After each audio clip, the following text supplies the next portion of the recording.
Good afternoon students. So ಇವತ್ತಿನ ಕ್ಲಾಸ್ನಲ್ಲಿ ನಾವು ವ್ಯಾಪಾರ ಮತ್ತು ವ್ಯಾಪಾರದ ಪೂರಕಗಳ ಬಗ್ಗೆ ಅಭ್ಯಾಸ ಮಾಡೋಣ. ಇಲ್ಲಿ ಈಗಾಗಲೇ ನಾವು ಲಾಸ್ಟ್ ಕ್ಲಾಸ್ನಲ್ಲಿ ತಿಳ್ಕೊಂಡ್ವಿ. ವ್ಯಾಪಾರ ಅಂದ್ರೆ ಏನಪ್ಪ? ವ್ಯಾಪಾರ ಅಂದ್ರೆ ವಸ್ತುಗಳನ್ನ ಕೊಳ್ಳೋದು ಮತ್ತು ಮಾರಾಟ ಮಾಡುವ ಪ್ರಕ್ರಿಯೆಗೆ ವ್ಯಾಪಾರ ಅಂತ ಹೇಳಿ ಕರಿತೀವಿ ನಾವು. ಬಟ್ ಇಲ್ಲಿ ಈ ಬರೀ ಕೊಳ್ಳೋದು ಮಾರಾಟ ಮಾಡೋದು ಇಷ್ಟೇ ಬಹಳ ಸಿಂಪಲ್ ಆಗಿ ಹೇಳಿದ್ವಿ ನಾವು. ಹೌದಾ? ಈ ಕೊಳ್ಳೋದು ಮಾರಾಟ ಮಾಡ್ಬೇಕಂದ್ರೆ ಕೊಳ್ಳಲಿಕ್ಕೆ ನಮಗೆ ಹಣ ಬೇಕು, ಮಾರಾಟ ಮಾಡಲಿಕ್ಕೆ ಸರಕು ಅಥವಾ ಸೇವೆಗಳು ಬೇಕು. ಮತ್ತೆ ಇವೆಲ್ಲ ಬಹಳಷ್ಟು ಸಹಾಯಕವಾಗಿ ಕೆಲಸ ಮಾಡ್ತಾ ಇದ್ದಾವಲ್ಲ. ಒಂದು ವ್ಯವಹಾರ ಯಶಸ್ವಿಯಾಗಿ ನಡಿಬೇಕಂತಂದ್ರ ಅದರಲ್ಲಿ ವ್ಯಾಪಾರ ಅನ್ನೋದು ಏನೋ ಒಂದು ವ್ಯಾಖ್ಯಾದ, ಕೊಳ್ಳುವುದು ಮತ್ತು ಮಾರಾಟ ಮಾಡುವುದು ಒಂದು ವ್ಯಾಖ್ಯೆ ಅದು ಪರಿಪೂರ್ಣವಾಗಿ ಅಥವಾ ಸಂಪೂರ್ಣ ಆಗ್ಬೇಕಂತಂದ್ರ ಅಲ್ಲಿ ಬಹಳಷ್ಟು ಅಂಶಗಳು ಬರ್ತವೆ. ಏನಪ್ಪಾ? ಸರಕುಗಳಾಗಿರ್ಬೋದು, ಸೇವೆಗಳಾಗಿರ್ಬೋದು, ಇವೆಲ್ಲವೂ ಕೂಡ ಬಹಳಷ್ಟು ಪ್ರಮುಖ ಪಾತ್ರವನ್ನು ವಹಿಸ್ತವೆ. ಸೊ ಹೀಗಾಗಿ ಈ ವ್ಯಾಪಾರದ ಪೂರಕಗಳಲ್ಲಿ ಮೊದಲೇ ನೋಡೋಣ ಏನಪ್ಪಾ? ಸಾರಿಗೆ ಮತ್ತು ಸಂಪರ್ಕ. ಹೌದಾ? ಸೊ ಇಲ್ಲಿ ಒಂದು ವ್ಯವಹಾರ ಸಂಸ್ಥೆ ಕಚ್ಚಾ ವಸ್ತುಗಳನ್ನು ತೆಗೆದುಕೊಂಡು ಬಂದ ಸಿದ್ಧ ವಸ್ತುಗಳನ್ನಾಗಿ ಮಾಡಿ ಉತ್ಪಾದಿಸಿ ಮಾರುಕಟ್ಟೆಗೆ ಮಾರಾಟ ಮಾಡ್ತದೆ. ಬಟ್ ಈ ಕಚ್ಚಾ ವಸ್ತುಗಳನ್ನು ತೆಗೆದುಕೊಂಡು ಬರ್ಬೇಕು. ತಿಳ್ಕೊಳ್ಳಿ, ಸಂಸ್ಥೆ ಒಂದು ಮಾರುಕಟ್ಟೆ ಬಿಟ್ಟ ಬೇರೆ ಸ್ಥಳದಲ್ಲಿ ಅದ. ಸೊ ಅಲ್ಲಿ ಕಚ್ಚಾ ವಸ್ತುಗಳನ್ನು ತೆಗೆದುಕೊಂಡು ಬರ್ಲಿಕ್ಕೆ ಸಾರಿಗೆ ವ್ಯವಸ್ಥೆ ಬೇಕೇ ನಮಗ. ಸೊ ಆ ಸಾರಿಗೆ ಅನ್ನೋದು ಇರ್ಲಿಲ್ಲ ಅಂದ್ರ ಅಷ್ಟು ಎಲ್ಲ ಕಚ್ಚಾ ವಸ್ತುಗಳನ್ನು ತೆಗೆದುಕೊಂಡು ಬಂದ ನಾವು ಅನ್ಕೊಂಡಿದ ಪ್ರಕಾರ ಸಿದ್ಧ ವಸ್ತುಗಳನ್ನಾಗಿ ಉತ್ಪಾದಿಸಲಿಕ್ಕೆ ಸಾಧ್ಯ ಆಗುದಿಲ್ಲ. ಸೊ ಹೀಗಾಗಿ ಸಾರಿಗೆ ಬಹಳಷ್ಟು ಪ್ರಮುಖ ಪಾತ್ರವನ್ನು ವಹಿಸ್ತದೆ. ಹೌದಾ? ಸೊ ಇಲ್ಲಿ ಸಾರಿಗೆ ಮತ್ತು ಸಂಪರ್ಕ ಅಂದ್ರ ಈಗ ಒಬ್ಬ ಡೀಲರ್ ಜೊತೆ ನಾವು ಕಚ್ಚಾ ವಸ್ತುಗಳನ್ನು ತೆಗೆದುಕೊಂಡು ಬರ್ಬೇಕಂದ್ರ ಸೊ ನಾವು ಮೊದಲು ನಮಗೆ ಇನ್ವಾಯ್ಸ್ ಕೊಡ್ತಾನ. ಸೊ ಆ ಇನ್ವಾಯ್ಸ್ ಮುಖಾಂತರ ನಮಗ ಸ್ಯಾಂಪಲ್ಸ್ ಕೊಡ್ತಾನ. ಆ ಸ್ಯಾಂಪಲ್ಸ್ ನೋಡಿ ನಾವು ಯಾವ ವಸ್ತುವನ್ನು ಆರ್ಡರ್ ಮಾಡಬೇಕು, ಯಾವ ವಸ್ತುವನ್ನು ಆರ್ಡರ್ ಮಾಡಬಹುದು ಅನ್ನೋದನ್ನ ಒಬ್ಬ ಬಿಸ್ನೆಸ್ ಮತ್ತು ಒಬ್ಬ ವ್ಯಾಪಾರಸ್ಥ ಡಿಸೈಡ್ ಮಾಡ್ತಾನ, ನಿರ್ಧಾರ ತೆಗೆದುಕೊಳ್ತಾನೆ. ತದನಂತರ ಏನ್ ಮಾಡ್ತಾನ? ಸ್ಯಾಂಪಲ್ಸ್ ನೋಡಿ ಮೇಲೆ ಹೌದಪ್ಪ, ನನಗಿಂತ ಸೂಕ್ತವಾಗಿರ್ತಕ್ಕಂಥ ಕಚ್ಚಾ ವಸ್ತು, ನಾನು ಉತ್ಪಾದನೆ ಮಾಡ್ಲಿಕ್ಕೆ ಬೇಕಾಗಿರ್ತಕ್ಕಂಥ ಸೂಕ್ತವಾದ ಕಚ್ಚಾ ವಸ್ತು. ಸೊ ಇಲ್ಲಿ ಉದಾಹರಣೆ ತಗೊಳ್ಳೋಣ. ನನಗ ಈ ಡಸ್ಟರ್ ಉತ್ಪಾದನೆ ಮಾಡಬೇಕಾಗಿದೆ. ಹೌದಾ? ಈ ಡಸ್ಟರ್ ಉತ್ಪಾದನೆ ಮಾಡಬೇಕಂದ್ರೆ ನನಗೆ ಒಂದು ವುಡ್ ಬೇಕು, ಆಮೇಲೆ ಕಾಟನ್ ಬೇಕು. ಹೌದಾ? ಬಳಸಿರ್ತಕ್ಕಂಥ ಕಾಟನ್ ಆಮೇಲೆ ವುಡ್ ಬೇಕು. ಸೊ ಯಾವ್ದು ಬೇಕಾದ್ರೂ ಕಟ್ಟಿಗೆ ಅಥವಾ ವುಡ್ ತೆಗೆದುಕೊಂಡು ನಾನು ಡಸ್ಟರ್ ಮಾಡೋದನ್ನ ಸಾಧ್ಯ ಇಲ್ಲ. ನಾನು ಮಾರುಕಟ್ಟೆಯಲ್ಲಿ ಬಹಳ ಕಾಂಪಿಟೇಟರ್ಸ್ ಇದ್ದಾರೆ ನನ್ನ ಜೊತೆ. ನಾನು ಅವ್ರಿಗಿಂತಲೂ ಚಲೋ ಕೊಟ್ಟಾಗ ಮಾತ್ರ ನಾನು ಮಾರುಕಟ್ಟೆಯಲ್ಲಿ ಲಾಭ ಗಳಿಸಲಿಕ್ಕೆ ಸಾಧ್ಯ ಆಗ್ತದೆ, ವ್ಯಾಪಾರ ಮಾಡ್ಲಿಕ್ಕೆ ಸಾಧ್ಯ ಆಗ್ತದೆ. ನೋಡ್ರಿ, ಇಲ್ಲಿ ವ್ಯಾಪಾರ ಮಾಡ್ಲಿಕ್ಕೆ ಸಾಧ್ಯ ಅಂದ್ರೆ ನಾನು ಮಾರಾಟ ಮಾಡಿದಾಗ ಅವ್ರು ಕೊಳ್ಳಲಿಕ್ಕೆ ಬರ್ತಾರೆ. ಸೊ ನಾನು ಮಾರಾಟ ಮಾಡಕ್ ರೆಡಿ ಇದ್ದೇನೆ, ಅವ್ರು ಕೊಳ್ಳಕ್ಕೂ ರೆಡಿ ಇರ್ಬೇಕು. They are willing to purchasing, they should have willing to purchasing power. ಅವ್ರನ್ನ ನಾನು ಖರೀದಿ ಮಾಡಬಲ್ಲೆ ಅವ್ರಿಗೆ ಕೂಡ ಬರ್ಬೇಕು. ಅವ್ರು ಬರ್ಬೇಕಂದ್ರ ನಾನು ಅವ್ರ ಕ್ವಾಲಿಟಿ ಅಥವಾ ಗುಣಮಟ್ಟದ ವಸ್ತುಗಳನ್ನ ಅವರಿಗೆ ಮಾರಾಟ ಮಾಡ್ಬೇಕಾಗ್ತದೆ. ಸೊ ಇದನ್ನ ಈ ವಸ್ತುವನ್ನ ನಾನು ತರಿಸ್ಕೊಳ್ಬೇಕಂದ್ರ ನನಗೆ ಸಾರಿಗೆ ಕೂಡ ಅಷ್ಟೇ ಪ್ರಮುಖ ಪಾತ್ರವನ್ನು ವಹಿಸ್ತದೆ. ಒಂದ್ ವೇಳೆ ಸಾರಿಗೆ ಇರಲಿಲ್ಲ ಅಂದ್ರೆ ನನಗೆ ಟೈಮ್ ಸಿಗತ್ವ ಅವಧಿ ಒಳಗೆ ಬೇಕಾಗಿರ್ತಕ್ಕಂಥ ಕಚ್ಚಾ ವಸ್ತುವಿನ ಲಭ್ಯತೆ ಆಗಲಿಲ್ಲ ಅಂತಂದ್ರ ನಾನು ಈ ವಸ್ತುವನ್ನ ಉತ್ಪಾದನೆ ಮಾಡಕ್ ಆಗಂಗಿಲ್ಲ. ಸಪೋಸ್ ತಿಳ್ಕೊಡಿ, ಯಾರೋ ಒಂದು 5 ವಸ್ತು ಕೇಳ್ತಾರು, ಕೈಯಾಗ ಅಥವಾ ಒಂದು ಪ್ಲಾಸ್ಟಿಕ್ ತಗೊಂಡು ಬರ್ತೀನಿ, ಒಂದು 5 ಕಟ್ಟಿಗೆ ಪೀಸ್ ತೆಗೆದುಕೊಂಡು ಬರ್ತೀನಿ, ನಾನು ಮಷೀನ್ ಇಟ್ಟು ನಾನು ತಯಾರು ಮಾಡಿ ಕೊಟ್ಟು ಬಿಡ್ತೀನಿ. 5 ಪೀಸ್ ಕೇಳೇನು. ಸಪೋಸ್ ತಿಳ್ಕೊಡಿ, 1000 ಅಥವಾ 1,00,000 ವಸ್ತುಗಳನ್ನ ಕೇಳಿದ ಆರ್ಡರ್ ಕೊಟ್ಟ, ನನಗೆ ದೊಡ್ಡ ಪ್ರಮಾಣದ ಲಾಭ ಸಿಗತ್ತೈತಿ. ಅವಾಗ ನಾನು ಅಷ್ಟು ಕಚ್ಚಾ ವಸ್ತುವನ್ನು ಕೈ ಮೇಲೆ ಇಟ್ಕೊಂಡು ಬರಕಾಗ್ತೈತ, ಒಂದು ಬ್ಯಾಗ್ ನಲ್ಲಿ ಇಟ್ಕೊಂಡು ಬರಕಾಗತ್ತ? ಆಗೋದಿಲ್ಲ. ಇಲ್ಲಿ ಅವಧಿ ಹೋಗ್ತದ, ಎನರ್ಜಿ ವೇಸ್ಟ್ ಆಗ್ತದ, ಅನ್ನೆಸೆಸರಿ ಬಹಳಷ್ಟು ಎಲ್ಲವೂ ಕೂಡ ವೇಸ್ಟ್ ಆಗ್ತವೆ ಅಂತ ಆಗ್ತಾ ಹೋಗ್ತದೆ. ಸೊ ಹಂಗಾಗ್ಬಾರ್ದಂದ್ರ ನನ್ನಲ್ಲಿ ಇದ್ದಿರ್ತಕ್ಕಂಥ ಸಮಯವನ್ನು ಉಲ್ಟಾ ಮಾಡ್ಕೋಬೇಕಂದ್ರೆ ನಾನು ಏನ್ ಮಾಡ್ಬೇಕು? ಇಲ್ಲಿ ಸಾರಿಗೆಯನ್ನು ಬಳಸ್ಕೊಳ್ತೀನಿ. ಆ ಸಾರಿಗೆ ಮುಖಾಂತರ ನಾನು ಕಚ್ಚಾ ವಸ್ತುಗಳನ್ನು ತರಿಸಿಕೊಳ್ತೀನಿ. ಅವಾಗ ನಾನು ವಸ್ತುಗಳನ್ನು ಉತ್ಪಾದಿಸಿ ಮಾರುಕಟ್ಟೆಗೆ ವಿಲೇವಾರಿ ಮಾಡ್ತೀನಿ. ನೋಡ್ರಿ, ಮತ್ತೆ ನಾನು ತರಿಸಿಕೊಂಡಿರ್ತಕ್ಕಂಥ ವಸ್ತುಗಳು ಉತ್ಪಾದಿಸಿದ ಮೇಲೆ, ಕಚ್ಚಾ ವಸ್ತುಗಳನ್ನು ಉತ್ಪಾದಿಸಿದ ಮೇಲೆ ಸಿದ್ಧ ವಸ್ತುಗಳನ್ನು ಮಾಡಿದ ತಕ್ಷಣ ಮಾರುಕಟ್ಟೆಗೆ ವಿಲೇವಾರಿ ಮಾಡ್ಬೇಕಂದ್ರೆ ಮತ್ತೆ ಅಲ್ಲಿಯೂ ಕೂಡ ನನಗೆ ಸಾರಿಗೆ ಅಷ್ಟೇ ಬಹಳಷ್ಟು ಪ್ರಮುಖವಾಗಿ ಕೆಲಸ ಮಾಡ್ತಾ ಇದೆ. ಸೊ ಒಂದು ವ್ಯವಹಾರ ಸಂಸ್ಥೆಗೆ ಸಾರಿಗೆ ಸಂಪರ್ಕ ಬಹಳಷ್ಟು ಪ್ರಮುಖವಾಗಿದೆ.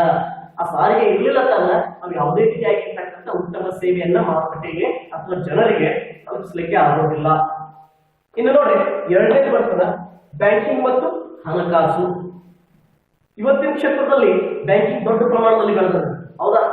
ಮೊದಲ ಇದಕ್ಕಿಂತ ಮುಂಚೆ ಹಣ ಯಾವಾಗ ಇರಲಿಲ್ಲ, ಅದಕ್ಕಿಂತ ಮುಂಚೆ ವಸ್ತುಗಳನ್ನ ಕೊಳ್ಳುವುದು ಮಾರಾಟ ಯಾವ ರೀತಿ ನಡೀತಿತ್ತಪ್ಪ? ಅದಕ್ಕೆ ನಾವು ಬಾರ್ಟರ್ ಸಿಸ್ಟಮ್ ಅಂತ ಹೇಳಿ ಕರಿತೀವಿ. ಹೌದಾ? ಬಹುಶಃ ನಿಮ್ಗೆ ಎಲ್ಲರಿಗೂ ಗೊತ್ತಿರಬಹುದು, ಹೈಸ್ಕೂಲ್ ಅಲ್ಲಿ ಸ್ಟಡಿ ಮಾಡಿರ್ಬಹುದು. ಬಾರ್ಟರ್ ಸಿಸ್ಟಮ್ ಏನಂದ್ರ, ಈಗ ನನ್ನ ಹತ್ರ ಜೋಳ ಇದೆ, ನನಗೆ ಅಕ್ಕಿ ಬೇಕಾಗಿದೆ, ನಾನು ಇನ್ನೊಬ್ಬ ವ್ಯಕ್ತಿಗೆ ಜೋಳ ಕೊಟ್ಟ ನಾನು ಅಕ್ಕಿಯನ್ನು ತೆಗೆದುಕೊಳ್ತಾ ಇದ್ದೆ. ಅವಾಗ ನಮ್ಮ ಹತ್ರ ಹಣ ಇರಲಿಲ್ಲ. ಮತ್ತೆ ಇವತ್ತಿನ ದಿವಸ ಹಣ ಇಲ್ಲದೆ ಯಾವುದೇ ರೀತಿಯಾಗಿರ್ತಕ್ಕಂಥ ಕೆಲಸವನ್ನು ಮಾಡ್ಲಿಕ್ಕೆ ಸಾಧ್ಯ ಇಲ್ಲ. ಮೊದಲನೇ ನಾವು ಕಾಮರ್ಸ್ ಸ್ಟೂಡೆಂಟ್ ಆಗಿ ತಿಳ್ಕೊಳ್ಳೋದು, ಒಂದು ವ್ಯವಹಾರ ಮಾಡ್ಬೇಕಂದ್ರೆ ನಮಗೆ ಬಂಡವಾಳ ಬಹಳ ಇಂಪಾರ್ಟೆಂಟ್ ಅದ. ಹೌದಾ? ಆ ಬಂಡವಾಳದಿಂದ ನಾವು ಯಾವುದೇ ವ್ಯವಹಾರ ಮಾಡಕ್ ಆಗಂಗಿಲ್ಲ. ಹಂಗೆ ಇವತ್ತು ಬ್ಯಾಂಕಿಂಗ್ ಕ್ಷೇತ್ರದಿಂದ ನಾವು ಯಾವುದೇ ವಹಿವಾಟನ್ನು ಮಾಡ್ಲಿಕ್ಕೆ ಸಾಧ್ಯನೇ ಇಲ್ಲ. ಬ್ಯಾಂಕಿಂಗ್ ನಮಗೆ ಇವತ್ತು ಬಹಳ ಅಂದ್ರೆ ಬಹಳ ನೆಸೆಸಿಟಿ ಆಗಿ ಕೆಲಸ ಮಾಡ್ತಾ ಇದ್ದಾರೆ. ಉದಾಹರಣೆಗೆ ನಾನು ಒಬ್ಬ ವ್ಯಕ್ತಿ ಜೊತೆ ಕೆಲವೊಂದಷ್ಟು ವಸ್ತುಗಳನ್ನ ತರಿಸಿಕೊಳ್ತೀನಿ. ಅವ್ನು ಹೇಳ್ತಾನೆ ನನಗೆ ಇಷ್ಟು ಕ್ಯಾಶ್ ಕೊಡು ಅಂತ ಹೇಳ್ತಾನೆ.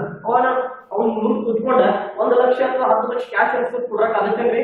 ಆಗೋದಿಲ್ಲ. ನನ್ನ ಟೈಮ್ ಭಾಳ ವೇಸ್ಟ್ ಆಗ್ತದೆ. ಅವಾಗ ನನ್ನ ಹತ್ರಲ್ಲಿ ಗಡಬಡಿನಲ್ಲಿ ನಾನು ಹಣ ಜಾಸ್ತಿನೂ ಕೊಡ್ಬೋದು, ಕಡಿಮೆನೂ ಕೊಡ್ಬೋದು. ಸೊ ಅದೊಂದು ಸೂಕ್ತವಾಗಿರ್ತಕ್ಕಂಥ ಒಂದು ವಹಿವಾಟು ಅನ್ಸಂಗಿಲ್ಲ. ಸೊ ಅಲ್ಲಿ ಒಂದು ಉತ್ತಮವಾಗಿರ್ತಕ್ಕಂಥ ವಹಿವಾಟು ನಡೀಬೇಕು. ಇಬ್ಬರ ನಡುವೆ ಯಾವುದೇ ರೀತಿಯಾಗಿರ್ತಕ್ಕಂಥ ಭಿನ್ನಾಭಿಪ್ರಾಯ ಬೆಳೆಬಾರ್ದು. ಸೊ ಅಲ್ಲಿ ಒಂದು ಒಳ್ಳೆ ಫೀಡ್ಬ್ಯಾಕ್ ಅಥವಾ ಒಳ್ಳೆ ಅವ್ರಿಗೆ ಅಭಿಪ್ರಾಯ ಬರ್ಬೇಕು ನಮ್ಮ ಬಗ್ಗೆ. ನಾವ್ ಏನ್ ಮಾಡ್ಬೇಕಂತ ಬ್ಯಾಂಕಿಂಗ್ ಸೇವೆಯನ್ನ ಬಳಸ್ಕೊಳ್ಬೇಕಾಗ್ತದ. ಅಂದ್ರೆ ನಮ್ಮ ಹತ್ರ ಬ್ಯಾಂಕ್ ಕೊಡ್ತಕ್ಕಂಥ ಸೇವೆಗಳಲ್ಲಿ ಚೆಕ್ ಗಳನ್ನ ಕೊಡ್ತಾ ಇಲ್ಲ. ಹೌದಾ? ಆ ಚೆಕ್ ಗಳನ್ನ ಬಳಸಿಕೊಂಡ ಅಥವಾ ಡಿಡಿ ಗಳನ್ನ ಬಳಸಿಕೊಂಡ ಅಥವಾ ನಾವು ಇವತ್ತಿನ ದಿವಸ ಕಂಪ್ಯೂಟರೈಸ್ ನಲ್ಲಿ ಎಲ್ಲ ಅಕೌಂಟಿಂಗ್ ನಡೀತಾ ಇದೆ. ಹೌದಾ? ಸೊ ಇವತ್ತು ನಾವು ನಮ್ಮ ಮೊಬೈಲ್ ಆಪ್ ಗಳನ್ನು ಕೂಡ ಬಳಸ್ಕೊಳ್ಬಹುದು. ನಾವು ಹಣವನ್ನು ಅಕೌಂಟಿಗೆ ಟ್ರಾನ್ಸ್ಫರ್ ಮಾಡಬಹುದು. ಬಹಳಷ್ಟು ಸೌಲಭ್ಯಗಳನ್ನು ಇವತ್ತು ಬ್ಯಾಂಕಿಂಗ್ ಕ್ಷೇತ್ರ ಕೊಡ್ತಾ ಇದೆ. ಇಷ್ಟೆಲ್ಲಾ ಸೇವೆಗಳನ್ನು ನಾವು ಬಳಸಿಕೊಂಡ ವ್ಯವಹಾರವನ್ನು ಬಹಳಷ್ಟು ಸೂಕ್ತವಾಗಿ ನಡೆಸಬಹುದು. ಈ ಬ್ಯಾಂಕಿಂಗ್ ಕ್ಷೇತ್ರ ಇಲ್ಲದ ನಾವು ವಹಿವಾಟನ್ನು ಮಾಡ್ಲಿಕ್ಕೆ ಸಾಧ್ಯನೇ ಇಲ್ಲ ಅಂತ ನಾವು ಹೇಳಬಹುದು.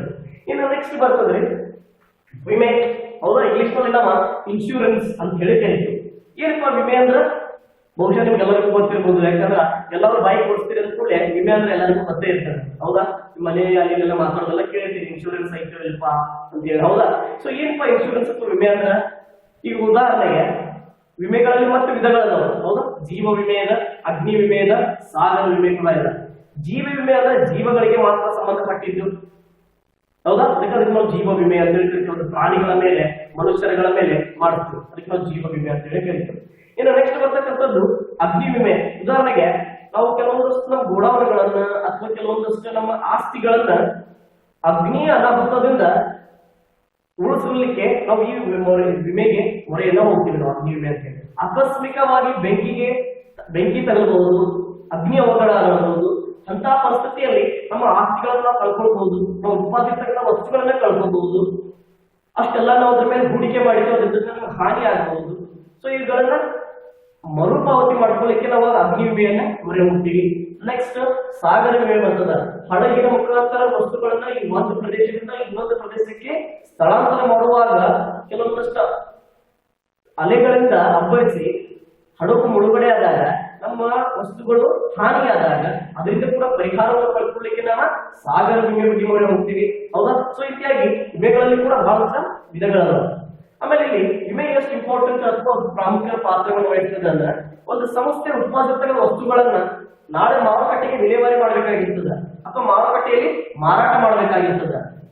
ಸೊ ಎಲ್ಲ ರೆಡಿ ಇರ್ತದೆ. ನಾಳೆ ಬೆಳಗ್ಗೆ ಮಾರುಕಟ್ಟೆಯಲ್ಲಿ ಮಾರಾಟ ಮಾಡಬೇಕಾಗಿರ್ತದೆ. ಅಂತ ಪರಿಸ್ಥಿತಿಯಲ್ಲಿ ಆಕಸ್ಮಿಕವಾಗಿ ಬೆಂಕಿ ಅನಾಹುತಿ ಆಗ್ಬೋದು, ಸುನಾಮಿ ಬರ್ಬೋದು, ಭೂಕಂಪ ಆಗ್ಬೋದು. ಇಂಥ ಕಾರಣಗಳಿಂದ, ಯಾಕಂದ್ರೆ ನಾವು ಇಂಥ ಪರಿಸರದಲ್ಲಿ ಬದುಕ್ತಾ ಇದೆಯಲ್ಲ, ದಿನನಿತ್ಯದಲ್ಲಿ ಬದಲಾವಣೆಗಳು ಬಹಳಷ್ಟು ಆಗ್ತಿರ್ತಾವ, ನಮ್ಗೆ ಗೊತ್ತಿದ್ದೇನೆ. ಹೌದಾ? ಅದಕ್ಕೆ ನಾವು ಇದಕ್ಕೆ ಬದಲಾಗುತ್ತಿರುವ ಪರಿಸರಗಳು ಅಂತ ಹೇಳಿ ಕರೀತೀವಿ. ಇಂಥ ಬದಲಾಗುತ್ತಿರುವ ಪರಿಸರಗಳಲ್ಲಿ ನಾವು ಪರಿಸರಕ್ಕೆ ವಿರೋಧವಾಗಿ ನಾವು ಕೆಲಸ ಮಾಡ್ತಾ ಇದ್ದೀವಿ. ಹೌದಾ? ಕೆಲವೊಂದಷ್ಟು ಕೆಲಸಗಳು ಪರಿಸರ ವಿರೋಧವಾಗಿ ಮಾಡ್ತಾ ಇರ್ತೀವಿ. ನಾವು ಏನ್ ಮಾಡ್ತಿರ್ತೇವೆ ಅಂತ ಹೇಳಿ ಈ ರೀತಿ ನಾವು ವಿಚಾರ ಮಾಡ್ತಾ ಇರ್ತೀವಿ. ಅಂತ ಒಂದು ಪರಿಸ್ಥಿತಿಯಲ್ಲಿ ನಾವು ಸ್ವಲ್ಪ ನಿರ್ಲಕ್ಷ್ಯವನ್ನು ತೋರಿದ್ವಿ ಅಂದ್ರೆ ನಮ್ಮ ವಸ್ತುಗಳ ಹಾನಿಗೊಳಗಾಗ್ತಾರ. ಅವಾಗ ನಮಗೆ ಪರಿಹಾರ ಕೊಡೋರು ಯಾರಪ್ಪ? ಯಾರು ಕೊಡಂಗಿಲ್ಲ. ಎಲ್ಲರೂ ಬಂದು ನೀವು ನೋಡೋಕೆ ನಮ್ಗೆ ಪರಿಹಾರ ಯಾರು ಕೊಡಂಗಿಲ್ಲ. ಬಟ್ ಒಂದು ಸಂಸ್ಥೆ ಅದ, ವಿಮಾ ಸಂಸ್ಥೆ. ನಾವೇನಾದ್ರೂ ನಮ್ಮ ವಸ್ತುಗಳ ಮೇಲೆ, ನಮ್ಮ ಆಸ್ತಿಗಳ ಮೇಲೆ ವಿಮೆಯನ್ನು ಇಳಿಸಿದ್ದಾಗ ಆ ವಿಮಾ ಸಂಸ್ಥೆ ಬಂದು ನಮಗೆ ಏನ್ ಮಾಡ್ತದಪ್ಪ? ಪರಿಹಾರವನ್ನ ಕೊಡ್ತದ. ಅವಾಗ ನಾವು ಹಾನಿಯಾಗಿರ್ತಕ್ಕಂಥ ವಸ್ತುಗಳ ಮೇಲೆ ಪರಿಹಾರವನ್ನ ತೆಗೆದುಕೊಳ್ಬಹುದು. ಇನ್ನ ನೆಕ್ಸ್ಟ್ ಬರ್ತದೆ ದಾಸ್ತಾನುಗಾರಿಕೆ. ಸೊ ಆಗ್ಲೇ ಹೇಳಿದ್ವಿ, ನಾವು ಉತ್ಪಾದಿಸಿರ್ತಕ್ಕಂಥ ವಸ್ತುಗಳನ್ನ ಸ್ಟೋರ್ ಮಾಡಿರ್ತೀವಿ. ಸ್ಟೋರ್ ಮಾಡಿರ್ತೀವಿ ಎಲ್ಲಿ? ಶೇಖರಣೆ. ಸ್ಟೋರ್ ಅಥವಾ ಕಣದಲ್ಲಿ ಶೇಖರಣೆ ಅಂತ ಕರಿತೀವಿ. ಎಲ್ಲಿ ಸ್ಟೋರ್ ಮಾಡಿರ್ತೀವಿ ನಾವು? ಗೋಡೌನ್ ನಲ್ಲಿ ಸ್ಟೋರ್ ಮಾಡಿರ್ತೀವಿ. ಗೋಡೌನ್ ಕಣದಲ್ಲಿ ದಾಸ್ತಾನು ಅಂತ ಹೇಳಿ ಕರಿತೀವಿ ನಾವು. ಅದಕ್ಕೆ ಇನ್ನೊಂದು ಇಂಗ್ಲಿಷ್ ನಲ್ಲಿ ವೇರ್ ಹೌಸ್ ಅಂತ ಹೇಳಿ ಕರಿತೀವಿ. ಯಾಕಂದ್ರೆ ನಾವು ಸಮಸ್ಯೆ ಆಗೋದ್ರಿ, ನಾವು ಮಾರಾಟ ಮಾಡಬೇಕಾಗಿದ್ದ ಮಾರುಕಟ್ಟೆನಲ್ಲಿ ಡಿಮ್ಯಾಂಡ್ ಬಹಳ ವಸ್ತುಗಳಿಗೆ. ಬಟ್ ನಾವು ಗೋಡೌನ್ ಎಲ್ಲೋ ಬೇರೆ ಕಡೆ ದೂರ ಅದರಿ, ಅಲ್ಲಿ ವಸ್ತುಗಳು ಇರ್ಬೇಕಾದ್ರೆ ನಮ್ಗೆ ಟೈಮ್ ಬಹಳ ಹೋಗ್ತದ. ಅದಕ್ಕೋಸ್ಕರ ನಾವು ನಮ್ಮ ಶಾಪ್ ಹಿಂದ್ಗಡೆ ಮಾಡ್ಕೊಬಹುದು. ಅಥವಾ ನಮಗೆ ಎಲ್ಲಿ ಸ್ಪೇಸ್ ಇರ್ತದ, ನಮ್ಗೆ ಎಲ್ಲಿ ಕನ್ವೀನಿಯಂಟ್, ನಮ್ಗೆ ಎಲ್ಲಿ ಅನುಕೂಲ ಆಗುತ್ತೆ, ಅಲ್ಲಿ ನಾವು ಗೋಡೌನ್ ಫೆಸಿಲಿಟಿಗಳನ್ನ ತೆಗೆದುಕೊಂಡ ವಸ್ತುಗಳನ್ನ ಎಕ್ಸ್ಕ್ಯೂಸ್ ಮಿ, ಶೇಖರಣೆ ಮಾಡಿರ್ತೀವಿ.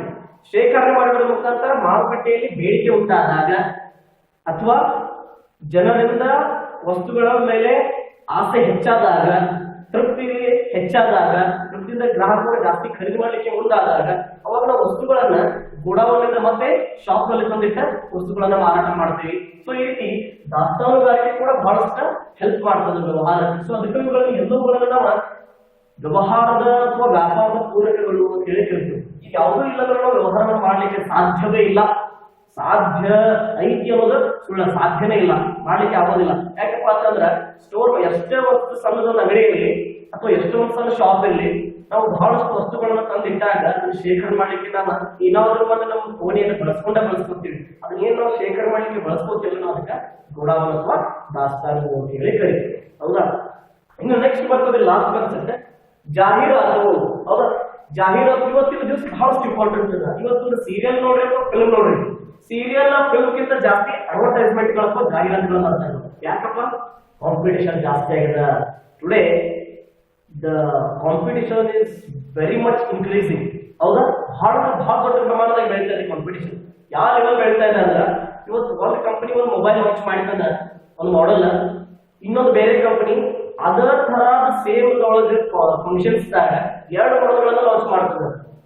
ಇನ್ನೊಂದು ಕಂಪನಿ ಸ್ವಲ್ಪ ಕೊಡಂಗಿಲ್ಲ, ಅವು ಎರಡು ಲಾಂಚ್ ಮಾಡಿದ್ರೆ ಅದನ್ನ ಮಾಡೋದ್ರೊಳಗ ಸೇಮ್ ಫಂಕ್ಷನ್ 3 ಮಾಡೆಲ್ ಲಾಂಚ್ ಮಾಡ್ತಾನೆ. ಅಂದ್ರೆ ಇಲ್ಲಿ ಯಾರು ಕಡಿಮೆ ಇಲ್ಲ, ಎಲ್ಲಾರು ಏನ್ ಬೇಕು ಎಲ್ಲ ಸಿಗ್ತಾ ಇದೆ. ಸೊ ನಿನ್ಗಿಂತ ನಾ ಡಿಫ್ರೆಂಟ್, ನನ್ಗಿಂತ ನೀ ಡಿಫ್ರೆಂಟ್ ಅಂತ ಕಾಂಪಿಟೇಷನ್ ಬೆಳೀತಾ ಇಲ್ಲ.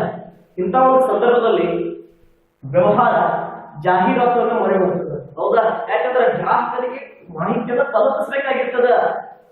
ಗ್ರಾಹಕನ ಕಿಂಗಿಲಿ ಮಾರ್ಕೆಟ್. ಹೌದಾ? ಗ್ರಾಹಕ ಮನಸ್ಸು ಮಾಡಿದ ಯಾವುದೇ ಒಂದು ವಸ್ತುವನ್ನ ಒಪ್ಕೊಳ್ಬಹುದು, ತಿರಸ್ಕಾರ ಕೂಡ ಮಾಡಬಹುದು.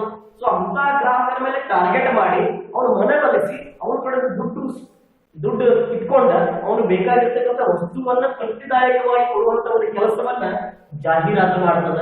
ಹೌದಾ? ಜಾಹೀರಾತು ಇಲ್ಲದ ಒಂದು ವ್ಯವಹಾರ ಸಂಸ್ಥೆ ಮಾಡ್ಲಿಕ್ಕೆ ಅಥವಾ ನಡೆಸಲಿಕ್ಕೆ ಸಾಧ್ಯ ಆಗಂಗಿಲ್ಲ. ಸೊ ಹೀಗಾಗಿ ಇವೆಲ್ಲವೂ ಕೂಡ ವ್ಯಾಪಾರದ ಪೂರಕಗಳು ಅಂತ ಹೇಳಿ ನಾವು ಕರಿತೀವಿ. ಬಹಳಷ್ಟು ಪ್ರಮುಖ ಪಾತ್ರವನ್ನು ವಹಿಸ್ತವೆ. ಇದು ಯಾವುದೋ ಒಂದು ಸಹಾಯದ ವ್ಯವಹಾರವನ್ನ ನಾವು ಅಚ್ಚುಕಟ್ಟತೆಯಿಂದ ಅಥವಾ ಒಂದು ಉತ್ತಮವಾಗಿ ಅಥವಾ ಸುಗಮವಾದ ಹಾದಿಯಲ್ಲಿ ನಡೆಸ್ತೇವಂದ್ರೆ ಅದು ಸುಳ್ಳಾಗಿರ್ತದೆ. ಹೌದಾ? ಸೊ ಹೀಗಾಗಿ ಇವುಗಳನ್ನೆಲ್ಲ ನಾವು ವ್ಯಾಪಾರದ ಪೂರಕಗಳು ಅಂತ ಹೇಳಿ ಕರಿತೀವಿ. ಓಕೆ, ಇನ್ನು ನೆಕ್ಸ್ಟ್ ಕ್ಲಾಸ್ ನಲ್ಲಿ ಹೊಸ ಕಾನ್ಸೆಪ್ಟ್ ಬಗ್ಗೆ ಡಿಸ್ಕಸ್ ಮಾಡೋಣ. Thank you.